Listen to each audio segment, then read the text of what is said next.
돈이 안 모이는 이유라고 느낀 적이 있다면 문제는 월급이 적어서만은 아닙니다.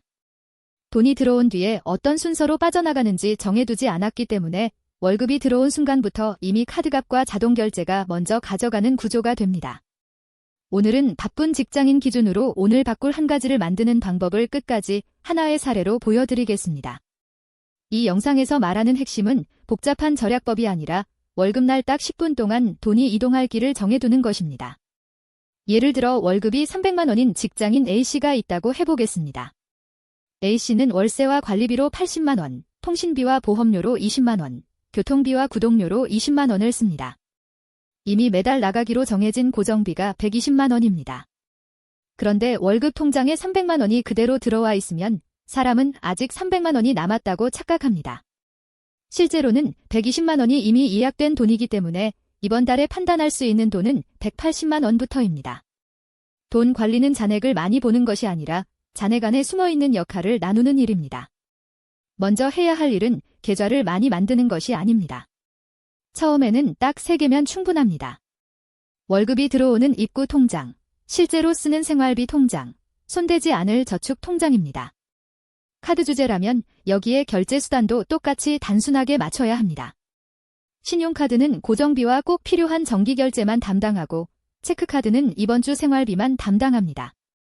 이렇게 나누면 카드 혜택을 많이 받는 것보다 더 중요한 효과가 생깁니다. 이번 달에 내가 진짜 써도 되는 돈이 얼마인지 매일 보이기 시작합니다. 월급 다음 날 자동이체 순서는 이렇게 잡으면 됩니다. 월급 300만 원이 들어오면 먼저 고정비 통장 또는 신용카드 결제 계좌에 120만 원을 옮깁니다. 그 다음 저축 통장에 30만 원을 옮깁니다. 처음부터 100만 원을 저축하겠다고 무리하지 않아도 됩니다. 월급의 10%인 30만 원부터 시작해서 석 달 동안 버틸 수 있는지 보는 것이 더 현실적입니다. 마지막으로 남은 150만 원을 생활비 기준으로 봅니다. 하지만 이 150만 원도 한 달치로 보면 너무 큽니다. 그래서 4주로 나눠서 한 주에 37만 원 정도만 생활비 카드에 넣어두는 방식이 좋습니다. 여기서 가장 중요한 기준은 카드를 혜택으로 고르는 것이 아니라 역할로 고르는 것입니다. 신용카드는 고정비 전용입니다.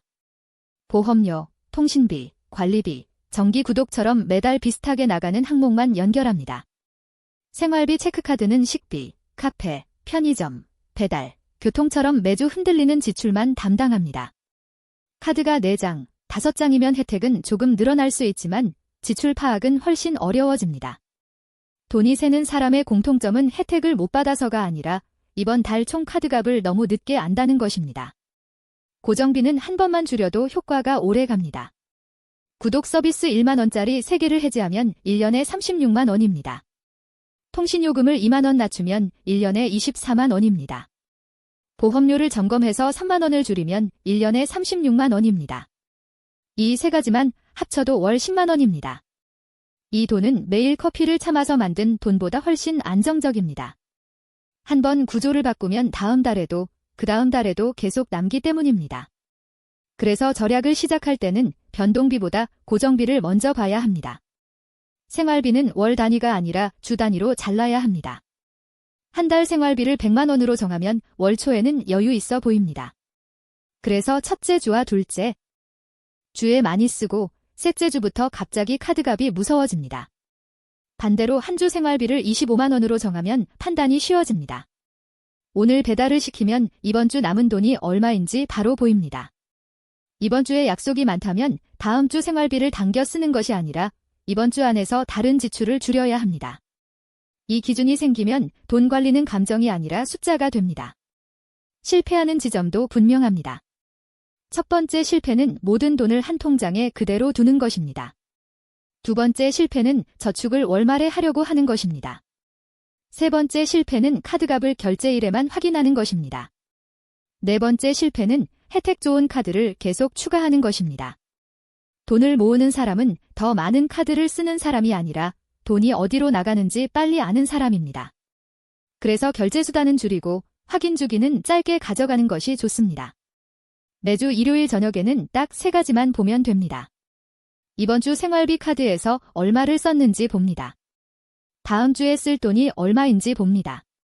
그리고 신용카드 고정비 결제 항목 중 이상한 구독이나 오른 요금이 있는지 봅니다. 이 세 가지를 확인하는데 10분이면 충분합니다. 가계부를 완벽하게 쓰려고 하면 오래 못 갑니다. 하지만 매주 10분만 숫자를 확인하면 다음 주에 같은 실수를 반복할 확률이 줄어듭니다. 오늘 바로 할 일은 간단합니다. 지금 쓰는 카드를 전부 적어보세요. 그리고 고정비 전용 카드 하나, 생활비 전용 카드 하나만 남긴다고 가정해보세요. 그 다음 월급날 자동이체 순서를 정합니다.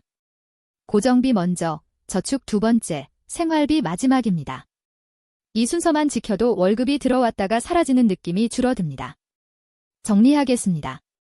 월급이 사라지는 이유는 의지가 약해서가 아니라 돈의 역할이 섞여 있기 때문입니다. 오늘 바꿀 한 가지를 만들면 월급은 한 덩어리의 잔액이 아니라 고정비, 저축, 생활비로 나뉜 실행표가 됩니다. 처음 목표는 완벽한 절약이 아닙니다. 이번 달 카드값을 결제일 전에 미리 아는 것입니다. 다음 월급날에는 10분만 써서 자동이체 순서를 정해보세요.